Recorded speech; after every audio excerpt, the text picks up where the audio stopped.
ఉండిలో యానాదుల కాలనీలో నిబంధనలకు విరుద్ధంగా జనావాస ప్రాంతాల్లో గ్యాస్ గౌడ్ నిర్మాణం చేయడం జరిగింది. అది నిర్మాణం చేసేటువంటి సందర్భంలో అక్కడ ఉన్నటువంటి స్థానికులతో ఇక్కడ బిస్కెట్ల ఫ్యాక్టరీ నిర్మాణం చేపడతా ఉన్నామని చెప్పి బిస్కెట్ ఫ్యాక్టరీ కాకుండా ఒక గ్యాస్ గోడౌన్ని అక్కడ నెలకొల్పడం జరిగింది.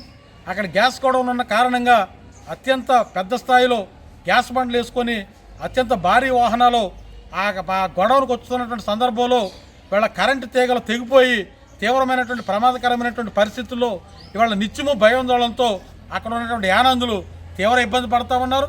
అట్లాగనే గ్యాస్ ఈ బండలు తోలుకెళ్ళేటువంటి ఇద్దరు రకాలైనటువంటి వాహనాలు అక్కడికి వచ్చే సందర్భంలో అత్యంత వేగంతో వెళ్ళడం రావడం కారణంగా పిల్లలు తరచూ ప్రమాదాలకి గురయ్యేటువంటి ప్రమాద పరిస్థితి ఉంది. ఇటీవల కాలంలో ఒక భారీ బండలు వేసుకున్నటువంటి వెహికల్ ఇవాళ ఆ కరెంటు వైర్లు తెగిపోవడంతో అక్కడ ఉన్నటువంటి వాహనాన్ని వదిలేసి అక్కడ డ్రైవర్ పారిపోవడం జరిగింది.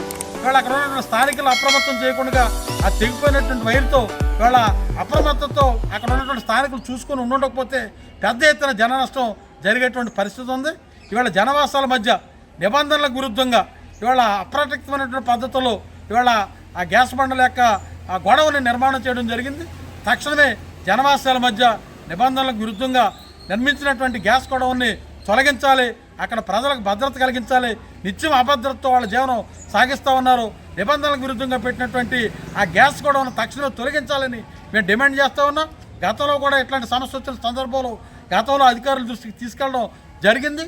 మళ్ళీ దాన్ని తొలగించే దానికోసం చేసినటువంటి ప్రయత్నాలు మళ్ళీ తాత్కాలికంగా విరమించుకొని ఇవాళ యథాచిగా మళ్ళీ ఆ గొడవను కొనసాగిస్తూ ఉన్నారు. ఎప్పటికైనా అక్కడ ఉన్నటువంటి ప్రమాదాల రీత్యా అక్కడ విద్యుత్ స్తంభాలు 3 స్తంభాలని వాళ్ళు గుద్దేసినటువంటి ఘాట్లో 3 స్తంభాలు కూలిపోయి కరెంటు వైర్లు నేల మీద పడినటువంటి పరిస్థితి ఉంది. ఇవాళ ప్రజల యొక్క ప్రాణాలకే ముప్పుగా ఇవాళ గ్యాస్ గొడవను ఉంది. తక్షణమే ఆ గ్యాస్ గొడవను తగ్గించి జనవాసాలని అక్కడ ఉన్నటువంటి జనాల యొక్క ప్రాణాలకి భద్రత కల్పించాలని మేము డిమాండ్ చేస్తాము.